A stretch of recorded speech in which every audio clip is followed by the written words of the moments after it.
And go.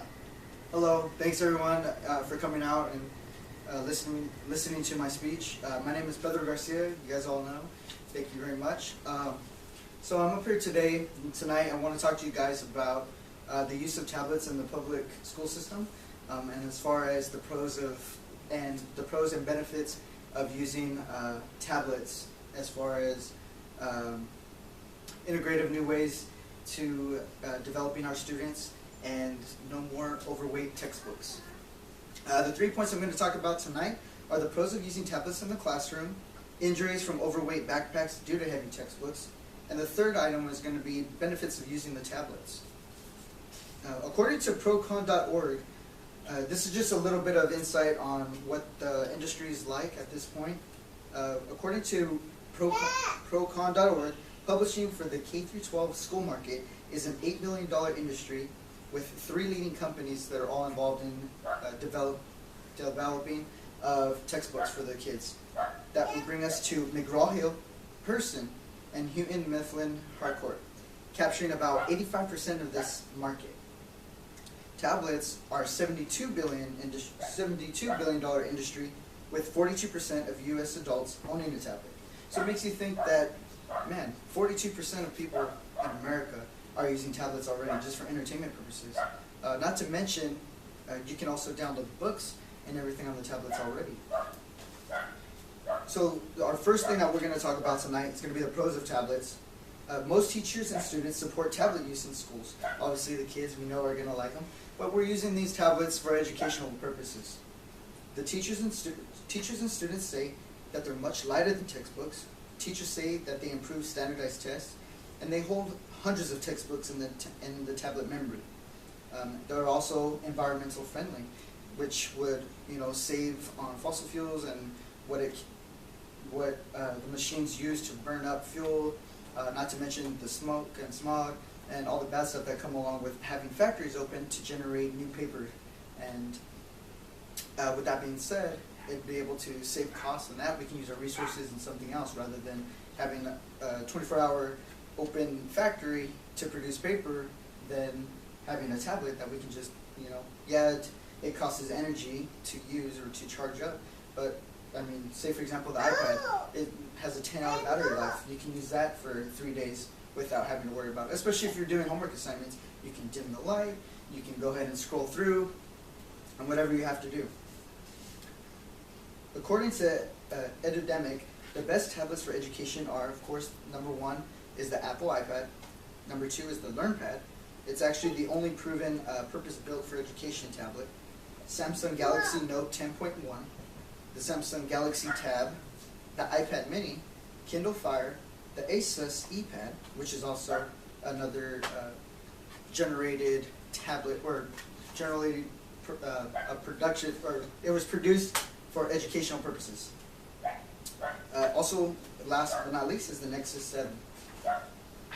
But you're like, I'm sure you guys are all thinking, but Pedro, what are the opposing sides of it? Why is it so good? What are the cons? Because we know there's cons to everything. So I would say this: my opponents, they would say tablets are too expensive, they're too distracting for students, easy to break, they're costly. Not only that, but the time to fix them if they break down or you get a cracked screen or something. Also, they might even bring up health issues such as eye strain, headaches, blurred vision, increase of excuses why students aren't doing their homework because they get sidetracked due to playing games or doing other apps and stuff like that. But then, this is what I would have to say to them. Well, think about it. We have currently in the health field, you can lock certain apps, you can lock certain tablets to only doing specific items that you want available to, whether it's a patient or a student in this case. We can lock the apps and make them able to only read books, only to do homework, quizzes, and surf the internet for resources and things like that, things of that nature. Just to give you an idea of why it would be better to get say for example an iPad or a tablet, is because of memory. Okay, the storage memory.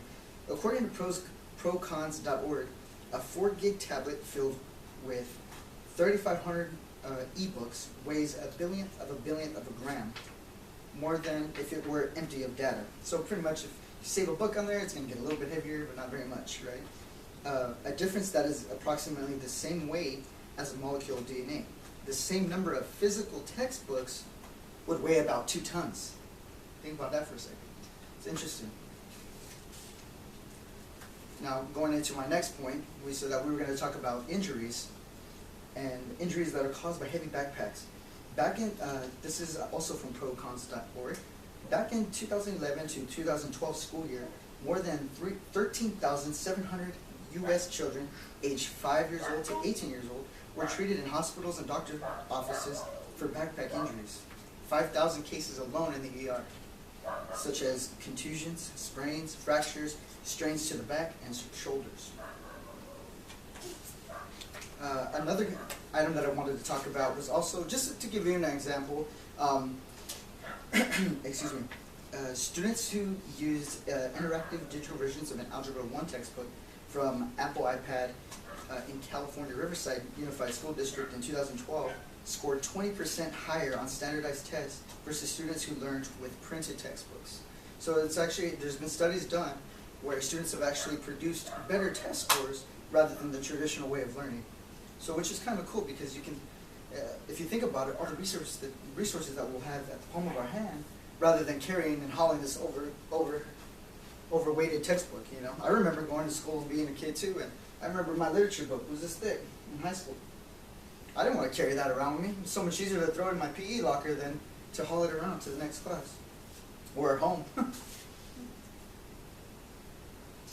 Getting back to the storage of memory, one of the best things I would have to say is that tablets can hold hundreds of books.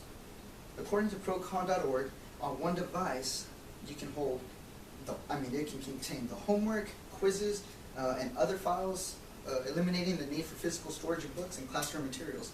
So everything would be in the palm of the student's hand, rather than having to buy all these other supplies, such as extra paper, pencils, pens, markers, colored pencils, whatever the classroom would need. It would just minimize it a little bit more.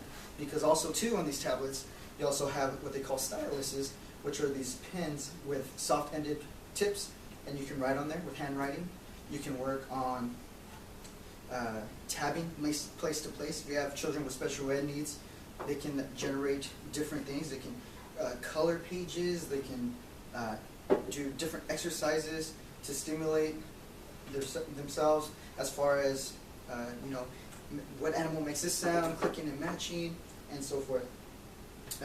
Just go back to what I was talking about as far as memory. We're going to go ahead and give an example. The average tablet contains anywhere from 8